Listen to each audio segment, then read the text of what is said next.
Bismillahirrahmanirrahim. Assalamualaikum warahmatullahi wabarakatuh. Alhamdulillahi wa kafa wassalatu wassalamu ala rasulil mustafa wa ala alihi wa sahbihi wa man iktafa amma ba'd. Hadirin dan hadirat sekalian rahimani wa rahimakumullah. Hari ini kita akan masuki bab baru, bab ke-19. Anak-anak dibuka halaman 55. Ini akan membahas tentang cara berbakti kepada orang tua setelah meninggal dunia. Apa? Cara berbakti kepada orang tua setelah meninggal dunia. Jadi ternyata berbakti kepada orang tua itu bukan hanya ketika beliau berdua masih hidup. Seandainya kita termasuk orang yang belum maksimal untuk berbakti kepada orang tua kita saat mereka berdua masih hidup, maka masih ada kesempatan. Bahkan kata sebagian ulama, salah satu tanda keikhlasan bakti anak kepada orang tua adalah ketika anak itu tetap berbakti kepada orang tuanya setelah meninggal. Salah satu tanda keikhlasan bakti anak kepada orang tua adalah ketika anak itu tetap berbakti kepada orang tuanya walaupun sudah meninggal. Kenapa demikian? Karena ketika anak hanya berbakti kepada orang tuanya saat masih hidup, begitu orang tuanya meninggal dia tidak berbakti, ada kemungkinan baktinya saat orang tua masih hidup itu enggak ikhlas. Ada kemungkinan dia berbakti karena ingin dapat warisan yang paling banyak, karena ingin dipuji-puji oleh orang tuanya di hadapan teman-temannya. Tapi kalau orang tuanya sudah meninggal, warisan sudah dibagi, kok masih tetap bakti? Ini pertanda bahwa dia berbakti tulus lillahi ta'ala, bukan karena tendensi-tendensi duniawi. Maka yang sudah meninggal dunia orang tuanya, buktikan keikhlasan kita dalam berbakti kepada orang tua. Caranya bagaimana? Ada dalam hadis nomor 35 dari Abu Usaid radhiyallahu anhu. Beliau berkata, "Kunna 'indan Nabi sallallahu alaihi wasallam." Pada suatu hari kami, yaitu para sahabat, sedang duduk-duduk bersama Nabi SAW. Faqala rajulun, tiba-tiba ada salah seorang yang hadir berkata kepada Nabi SAW, "Ya Rasulullah, hal baqiya min birri abawayya syai'un ba'da mautihima aburruhuma?"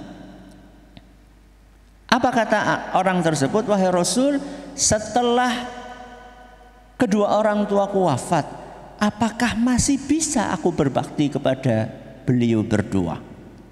Setelah orang tuaku wafat, masihkah aku punya peluang untuk berbakti kepada keduanya? Caranya bagaimana?" Maka kemudian Nabi SAW menjawab, "Na'am, masih ada kesempatan. Kamu masih bisa berbakti kepada kedua orang tuamu walaupun keduanya sudah meninggal dunia. Khisalun arba'." 4 caranya. Berapa nak? 4. Yang pertama kata Nabi SAW, ad-du'a'u lahuma wal istighfaru lahuma. Yang pertama adalah mendoakan.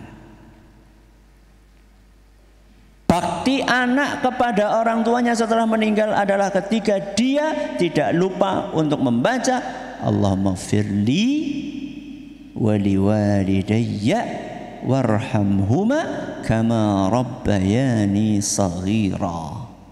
Allahumma ighfir lahum warhamhum wa'afihim wa'fu anhum. Itu adalah bukti bakti anak kepada orang tua. Tidak lupa untuk mendoakan orang tuanya. Di dalam solat-solatnya, di waktu-waktu yang mustajab, antara azan dengan iqamah, setelah tasyahud sebelum apa? Salam. Dia tidak lupa untuk mendoakan orang tuanya. Dan nanti ada hadis khusus yang menerangkan apa efek positif yang akan ditimbulkan ketika anak mendoakan orang tuanya. Ini yang pertama. Apa yang pertama? Doa. Kemudian Nabi SAW melanjutkan wa infadhu ahdihima. Yang kedua adalah menunaikan janji keduanya. Mungkin orang tua kita pernah berjanji kepada orang lain, ya. Oh, nanti kalau misalnya saya tanah yang saya jual itu tanah yang saya tawarkan itu laku, maka nanti saya akan beri kamu sekian kepada saudaranya atau kepada temannya. Ternyata Allah menakdirkan beliau wafat duluan sebelum menunaikan janji tersebut. Maka sebagai bakti anak kepada orang tuanya, tunaikan. Ya. Jadi janganlah bapak nggak tahu kok, bapak udah meninggal, ibu nggak tahu kok udah meninggal. Enggak. Bukti bakti kita kepada keduanya, kalau beliau punya janji, tunaikan. Seandainya sebelum wafatnya beliau belum menunaikan. Bisa saja masuk ke sini termasuk keinginan orang tua untuk berhaji misalnya, keinginan orang tua untuk umroh misalnya. Ternyata sampai wafatnya belum bisa menunaikan keinginannya. Keinginan orang tua untuk bangun masjid misalnya, keinginan orang tua untuk bikin panti asuhan, sampai wafatnya belum tertunaikan, sedangkan kita mampu tunaikan. Ini yang kedua. Apa yang kedua? Menunaikan janji. Yang ketiga kata Nabi SAW, wa ikramu sadiqihima, memuliakan teman-teman beliau berdua, teman sekolah, teman kerja, tetangga, teman di kantor, ya, teman ngaji. Muliakan mereka. Ya, muliakannya bagaimana Ustadz? Ya kalau misalnya biasa ibu atau bapak ngirim makanan kepada mereka, setelah ibu bapak nggak ada kita kirim.